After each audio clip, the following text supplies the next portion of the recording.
welcome to AI TV. Today I have with me Jarvis from Connect Global, and we're going to be talking about AI at the South African AI Expo today. Hi Greg, nice to meet you. Yeah, good to meet you, Heidi. Tell us a little bit about Connect Global. Connect is we're a business that focuses primarily on customer experience tools and technology, and we bring it to some of South Africa's biggest businesses.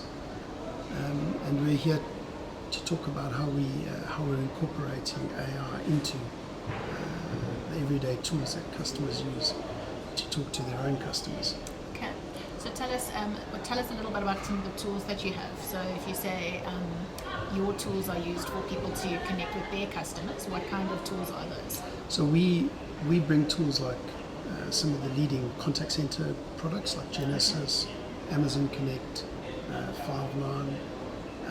We also bring tools that manage workflow in the back end, so Salesforce, ServiceNow, Zendesk are other examples, and those are just a few of the tools that we use. We also have a very capable network, which allows us to make certain that all of these various elements work well together. And has AI always been part of the solution, or is that something that you've recently introduced now that AI seems to have exploded in software? So we've got a very proud sort of boast, is that we've been doing AI in one form or another for probably about 20 years now. Okay. So AI initially began with basic automation. bots. Yeah. Exactly right. And as we learn to communicate with obviously with machines and then with us, the AI world has exploded. Everyone thinks ChatGPT was the advent of AI, and it's pretty far from the truth. So we bought a capable business that had been doing conversational type bots and whatnot, using products like Nuance and those sort of products. And so it was obvious that when AI as we see it today started to land, we had a very tenured and long history in doing exactly what was needed. And so we moved quite neatly into the AI space, where we now offer services that are quite unique. Before we go into customers, we have the capability of unpacking their requirements by looking at the massive data that sits inside their business, and to better engineer the right AI solution for them. And that doesn't necessarily mean that we're going to roll out the AI in the solutions we have. Quite frequently we're looking at AI that is adjacent to these solutions. So for example, a product like Genesis is housed inside the Amazon infrastructure. While Amazon's got a very capable agentic AI tool set inside it, we can also bring AI from Amazon's own AI capability. And I think our unique sort of history allows us to be able to talk to almost any AI product, as well as do our own AI sort of products. So we last year bought one of South Africa's leading AI products, a product called Ilarion. And so that allows us to bring AI capability that's our own IP as well to customer.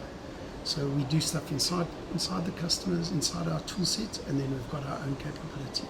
And if a customer prefers to use Google, AWS, we've got the capability to deliver in that space as well. And have you found that there's just been it seems like there's this big trend in corporate that everyone now needs an AI strategy, even though, as you say, it's been used in some form or another.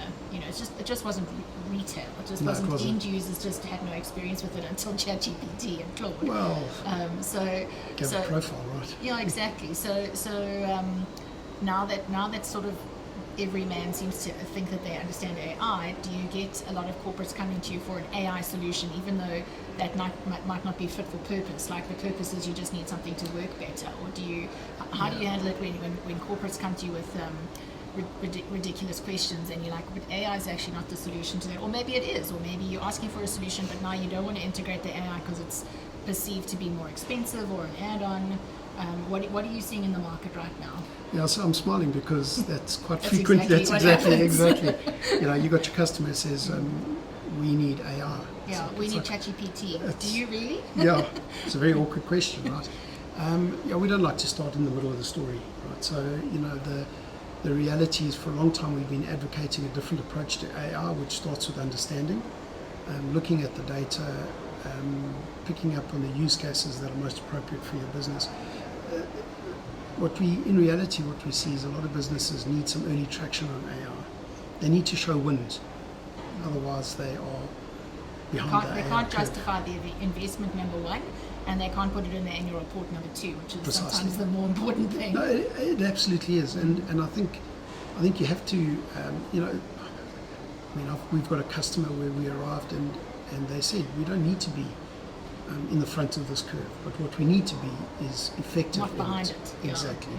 And so understanding the data was their approach, and it was quite enlightening because although we've been advocating for looking at data, spending money on AI to understand your data is a really strong It's approach. an excellent use case. Also, Precisely. like if you're going to do anything and you've got a lot of data, that makes sense to apply AI. And Contact Center does. It has a lot of data that's really well organized. So it's an easy starting point for understanding your CX use cases in AI. But in truth, because we're quite spoiled, AI use cases in CX are quite mature. So if you're looking at AI to support an agent with knowledge, or you want to wrap up or summarize calls, these are really mature and ready to go use cases. So my typical suggestion is for customers to use these kind of use cases to earn the bragging rights on your AI adoption. And then while you're doing that, you can look at your data sets and understand more deeply what your AI use cases should look like.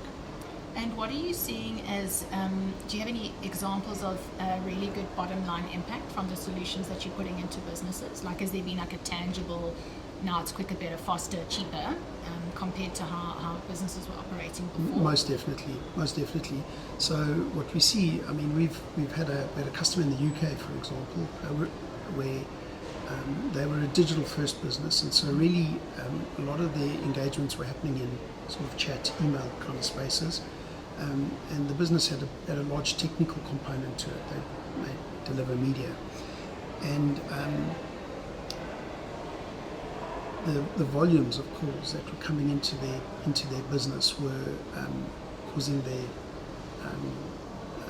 they call it their contact center to fall over at times. Okay. We found a substantial number of use cases which could be automated, and it substantially reduced their call volumes, made everything a lot more manageable, and they were ready for that sort of journey. Small wins can be done everywhere in the contact center, which take meaningful time off agent conversations, off their handle time. So the conversation time is one thing, but there's a big chunk which is found at the end of the conversation where calls are wrapped up and context is provided for the call in the CRM or other software.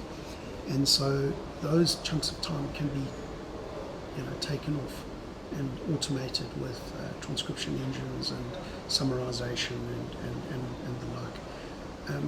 And of course, the quality of the conversation, which sometimes is a little less difficult to measure, can also be enhanced with properly sort of constructed knowledge and surfacing the insights from the conversation. So these are typical use cases that are really easy to illustrate ROIs. And the way we usually find this is through our customer success journeys, where we understand what the customer's KPIs look like, where their pain points are, what gives you heartburn as a leader every time we go into the office, and then we try and find ways that we can deliver against those kind of KPIs. So, excellent. Yeah. And if you look at the market today and what you think is next for AI, what are you seeing in terms of trends of what's coming next? Like, where do you think things are changing? How do you think AI is going to change things for your industry? Yeah, I think for us what we see is in contact center in particular, we see less of a requirement on agent. I don't think we'll ever not have people talking to people in contact centers. I think the human interface between contact center and business is never going to go away, and that's just my view, right? I started my career as an agent, and so I've got a strong belief that that's necessary, but we see it coming down substantially, and so the licensing model of contact centers needs to be looked at, and what we need to see is how we're going to be replacing these agents with AI, and finding a more adaptable model that allows the delivery of less agents and a high volume of engagement in the AI space, and the interactions being digital as opposed to just voice-based. And do you find, like I know personally, there's nothing worse for me than getting called by a robocall or a robo-advisor, and sometimes I actually just want to talk to a person. From a consumer perspective of the people that are, because obviously you're here to serve the corporates, that they have good contact centers. On the other side is the people who are calling in. Absolutely. Who sometimes, like not everyone is tech savvy, not everyone understands they're talking to a bot. Absolutely. Not everyone knows how to press a button when it says press 1 for this. Are you finding that consumers or the people who dial into contact centers are receptive to the change in terms of they're very comfortable to talk to a bot, or are you finding that there's resistance? So, I mean, there was a very nifty statement that one of the guys in our business made, and he said when a customer calls in and you ask them, do you want to talk to a bot, or do you want to talk for the least amount of time, engage with them? Mm-hmm. And no one will say, I want to talk to a bot, but everyone will say, if I can get this done quickly. Yeah. And so understanding the right spaces to automate is crucial, because you deliver benefit, right, without detracting from your customer's experience. And there should always be an exit path to a human being at every stage. Having said that, I've seen more poorly constructed customer journeys, and people trying to shoehorn poorly conceived AI strategies. Like, it just doesn't work. And that's one of the reasons why we say start with the simple stuff where the impact to customer is minimal, and get your wins under the belt. Get something to brag about, and then off the back of that, do your analysis and see where the spaces are. I think it's a more expensive approach because you've got to spend the money on understanding. Yeah. Correct, absolutely. But business needs to consider that an investment. It'll map out use cases. And off the back of that, you can start to intelligently deploy your customers, your AI that'll best be suited for your customer experience. And possibly trying to keep the experience as human as possible, Always. even though it's tech. Exactly like if people right. feel like it's behaving like a human would behave, and it makes sense and it feels good to deal with the bot, I'll be very happy to do it. It's when you feel like you're dealing with a machine who doesn't get it that the frustrations arise. So yeah. And I think, intelligent use cases in AI don't just talk to bot, right? It talks to things like, if we're trying to collect money from Heidi, we need to meet her in the space where she's most suited. Exactly. Yeah. So, is she a tardy payer? Well, she needs a prompt. Is she somebody that always pays but late? Like that prompt is valuable. Is she somebody who doesn't pay? Is she nag and harass? Is she somebody who's more receptive to human? And so that's an example of where you meet them in the space where the In an appropriate way. Exactly right. Yeah, to get the result. We think AI is unstoppable, frankly, and so it's got to be more about like making certain that your AI delivers what you need and what your customer needs, most importantly. And you'll be delighted to know that every customer that I talk to, every one of our customers, doesn't want to see a reduction in headcount. They're not looking to get rid of people. I contrast that with the UK, for example, and USA, where that's precisely the agenda. We're trying to reduce our headcount, reduce the costs of our business. In South Africa, there's an overwhelming understanding about our corporate social responsibility to our communities, the people that work for us, and their accountability to families. And so AI has been, I think, thought of quite responsibly in the customers I talk to. And so the agenda is about, let's do this but without impacting people as much as we can. Okay, but still getting efficiency and making the best use of the technology. Yeah, for I think eventually that will collide, right? So eventually you're going to have to make good decisions about your business and maybe poor decisions around people, but But then it might be that we're just not going to recruit aggressively, and we'll just let people naturally leave our business. But at the moment, everyone I'm seeing is mindful that we don't employ enough people in South Africa. Fair enough. Greg, thank you so much for joining us on AI TV today. We really enjoyed hearing about Global Connect, and looking forward to seeing what's next from you. Great. Thank you very much, and thank you for